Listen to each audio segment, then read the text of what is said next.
Yes, dear students, good morning to all of you. Suraj Education Group welcomes you.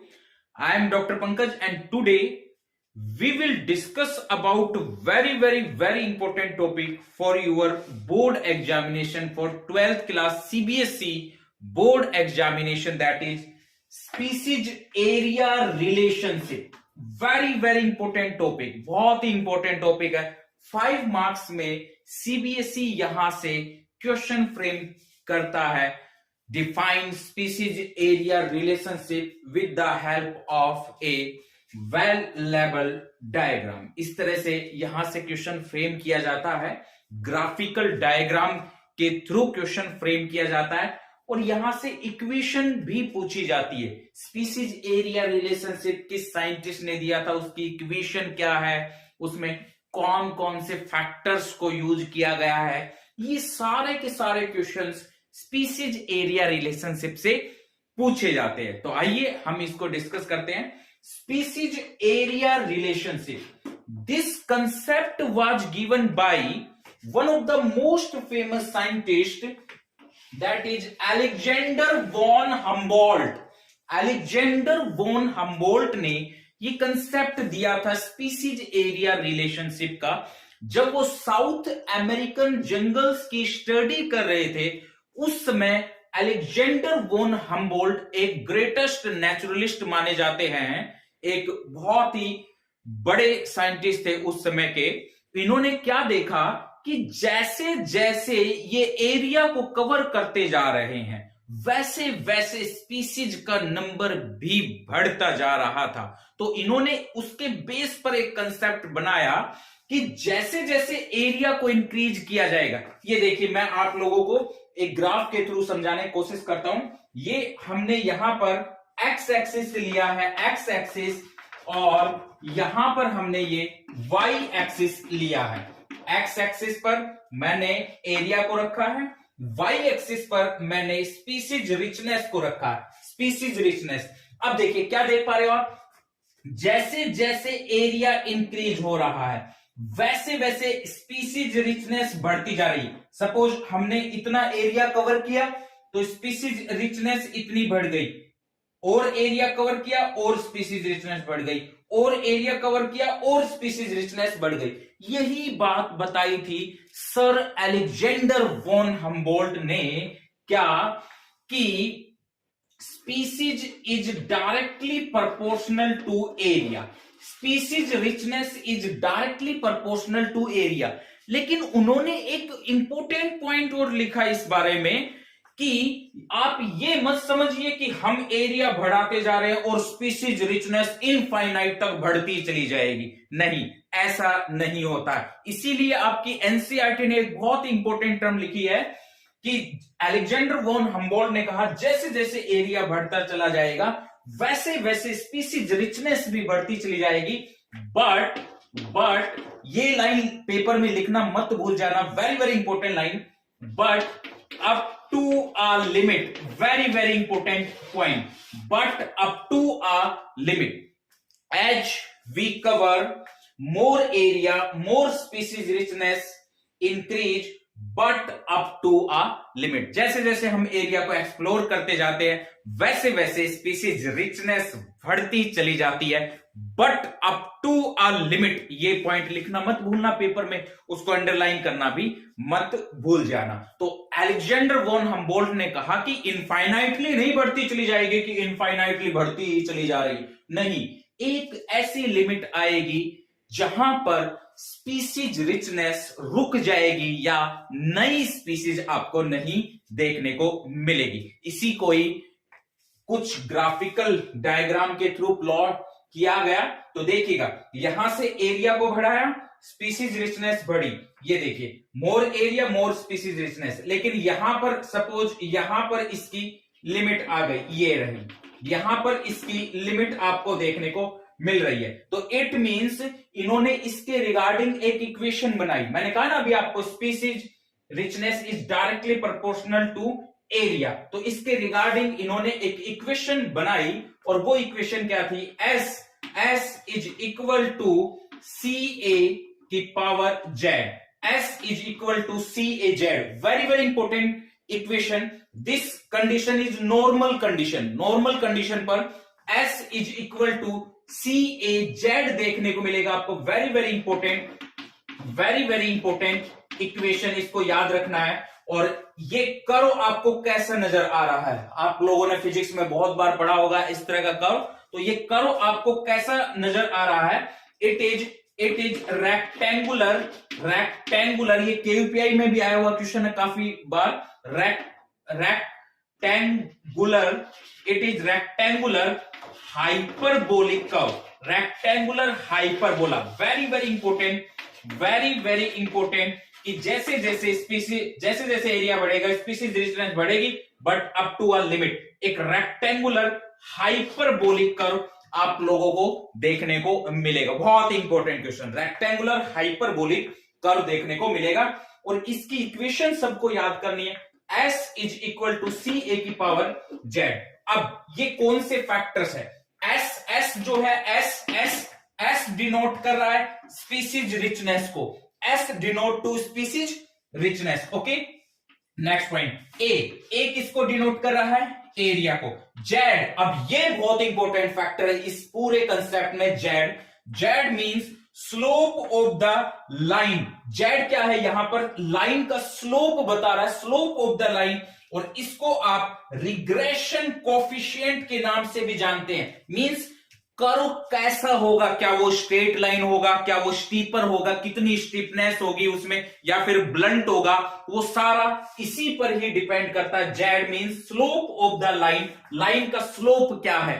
Steeper है, much steeper है, थोड़ा steeper है, blunt है, कैसा है, तो वो सारा इस Z पर डिटरमाइन करता है. सो Z very very important. Z means slope of the line, या इसको आप रिग्रेशन कोफिशिएंट के नाम से भी बोल सकते हो. Regression coefficient. नेक्स्ट, अब ये जो C है, C क्या है? वो Y इंटरसेप्ट है. हमारा Y एक्सिस पर जो इंटरसेप्ट आ रहा है उसको हम C के नाम से डिनोट करेंगे. C is equal to Y intercept. C को हम यहां पर Y इंटरसेप्ट के नाम से जानेंगे. ओके, तो इक्वेशन में दोबारा रिपीट कर रहा हूं. S is equal to C ए की पावर Z. याद रखना ये इक्वेशन. और कर्व का नाम rectangular hyperbola curve on normal condition. Normal condition में आपको ये देखने को मिलेगा. नेक्स्ट पॉइंट, जब हमने इसको लोग स्केल पर देखा, लोग स्केल यहां पर मैथमेटिकल समझ जाइए आप लोग.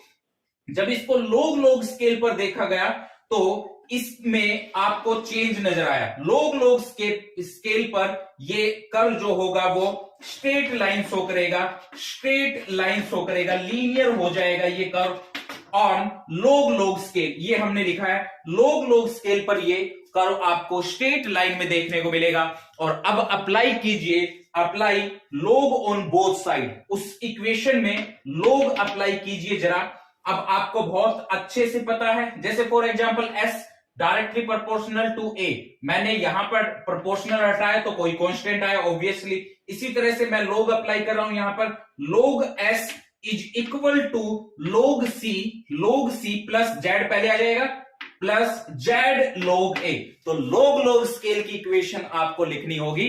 लोग S इज इक्वल टू लोग C प्लस Z लोग A. लोग स्केल पर ये कर्व आपको एक स्ट्रेट लाइन में देखने को मिलेगा, एक लीनियर लाइन में आपको देखने को मिलेगा. लेकिन नॉर्मल कंडीशन में ये आपको रेक्टेंगुलर हाइपरबोलिक कर्व बनता हुआ नजर आएगा, जहां पर एक लिमिट पर जाकर स्पीसीज रिचनेस रुक जाती है. ये आपको ध्यान रखना है. नेक्स्ट पॉइंट, अब कुछ साइंटिस्ट ने, इकोलॉजिस्ट ने Z की वैल्यू को अलग अलग वे से डिफाइन किया. ये याद रखना होगा आपको, बहुत ही इंपॉर्टेंट क्वेश्चन है ये. काफी बार कॉम्पिटिटिव एग्जाम्स में फ्रेम किया जाता है Z की वैल्यू. फॉर एग्जाम्पल यहां देखिए, मैंने 3 वैल्यू Z की डिनोट की है. Z की वैल्यू 0.1 से लेकर 0.2, Z की वैल्यू 0.6 से लेकर 1.2 और Z की वैल्यू 1.15. तो ये Z की वैल्यू का डिफरेंस किस बेस पर आया है? स्टिफनेस के बेस पर आया.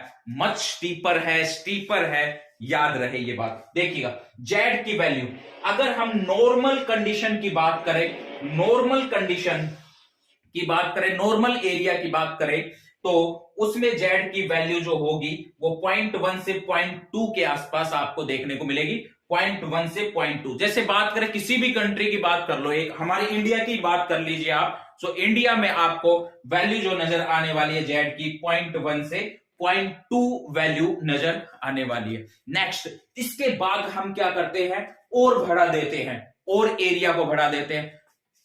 Continent, for a large continent, अगर हम एक लार्ज कॉन्टिनेंट के बारे में बात करें तो ये क्या देख पा रहे हो आप, 0.2 से वैल्यू जो है कितनी ज्यादा आपकी पहुंच गई है, 0.2 से इंक्रीज होकर 0.6 हो गई है। सो 0.6 से लेकर 1.2 तक देखने को मिलेगी जेड की वैल्यू फॉर लार्ज कॉन्टिनेंट। इसका मतलब है कर्व की स्टीफनेस बढ़ जाएगी, curve is much steeper, curve is much steeper या मोर स्टीपर, मैं यहां पर लिख देता हूं, यहां पर curve is more steeper, more steeper, steepness बढ़ जाएगी। स्टीफनेस का मतलब है अब कर्व आपको ऐसे नजर आ सकता है एक स्ट्रेट लाइन में, ऐसे कर्व की बजाय अब आपको इस तरह से स्टीफनेस, स्टीपर कर्व नजर आ सकता है जब जेड की वैल्यू बढ़ रही है, तो स्टीफनेस बढ़ जाएगी। और जेड की वैल्यू अगर स्टीफनेस हो गया है कर्व, तो अब आप